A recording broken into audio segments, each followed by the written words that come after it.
بسم اللہ الرحمن الرحیم۔ پہلے ہم ایک ویڈیو اپلوڈ کر چکے ہیں نکاح اور زنا میں فرق۔ آج یہ حصہ دوم ہے۔ تو بنیادی فرق جو ہے دوسرا وہ یہ ہے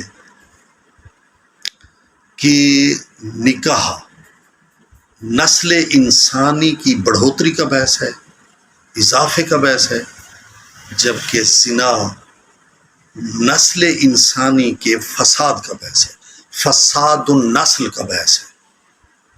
نسل کا فساد شروع ہو جاتا ہے، اور اگر یہ شروع ہو جائے تو نسل ختم ہو جائے گی، اس میں فساد شروع ہو جائے گا۔ ظاہر اللہ تعالیٰ لا تفسدوا فی الارض، زمین میں فساد برپا نہ کرو۔ اللہ تعالیٰ فرماتا ہے میں فساد کرنے والوں کو پسند نہیں فرماتا، بلکہ میں اصلاح کرنے والوں کو پسند کرتا ہوں۔ اور نکاح میں اصلاح ہے، ارادوں کی اصلاح ہے، فکر کی اصلاح ہے، معاشرے کی اصلاح پوشیدہ ہے، ٹھیک ہے، جبکہ زنا میں بگاڑ پوشیدہ ہے۔ تو ایک سوال آیا امیر المومنین کے پاس، اخی رسول، داماد رسول، وصی رسول امیر المومنین علی بن ابی طالب، جو باب العلم ہیں، ان کے پاس۔ تو پوچھا گیا مولا یہ بتائیں کہ ایک مرد ایک وقت میں 4 عورتوں سے نکاح کر سکتا ہے، کیا ایک عورت 4 مردوں سے بیک وقت نکاح کر سکتی ہے؟ فرمایا نہیں۔ تو سائل نے کہا کہ کوئی ہمیں اس کی دلیل دیں۔ تو آپ نے فرمایا یہ برتن ہے خالی، اس میں سے جتنے بندے بیٹھے ہیں مرد، وہ مختلف جگہوں سے اپنا اپنا پانی لے کر آئیں، اس میں ڈالیں۔ انہوں نے وہ پانی اپنا اپنا ڈالا، پھر آپ نے فرمایا کہ جیسے آپ نے ڈالا ہے اس برتن میں سے جو ہے، یہ برتن ہے، اس برتن میں سے آپ اپنا اپنا پانی الگ الگ کر لیں۔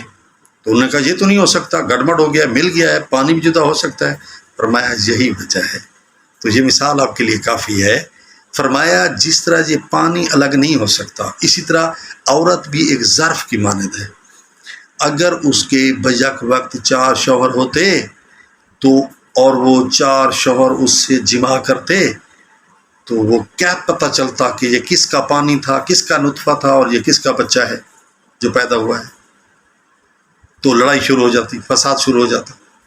اس لیے ایک عورت بیک وقت 2 نکاح، 4 نکاح، 3 نکاح نہیں کر سکتی، ایک نکاح کر سکتی ہے، جبکہ مرد جو ہے وہ 4 عورتوں سے نکاح کر سکتا ہے۔ دیکھیے سبحان اللہ، کیا خوبصورت انداز سے سمجھایا امیر المومنین نے۔ واقعاً آپ جو ہے نا حضور پاک علم کا شہر ہیں اور علی اس کا دروازہ ہے، اور میں حکمت کا شہر ہوں، علی اس کا دروازہ ہے۔ کتنی حکمت کے ساتھ جو ہے سمجھایا، اور سامع کے اور حاضر کے ذہن میں بات آ گئی کہ واقعاً یہ بات تو ٹھیک ہے۔ دلیل اتنی قوی تھی، اتنی مضبوط تھی۔ تو دعا ہے کہ اللہ تعالی ہم سب کو نکاح کرنے کی توفیق نصیب فرمائے، اور زنا سے بچنے کی توفیق نصیب فرمائے، اور نکاح کے سامنے جو موانع ہیں، جو مانع چیزیں ہیں، جو رکاوٹ ہیں، جو ہرڈرز ہیں، ان کو ختم کرنے کی کوشش کریں خدا را۔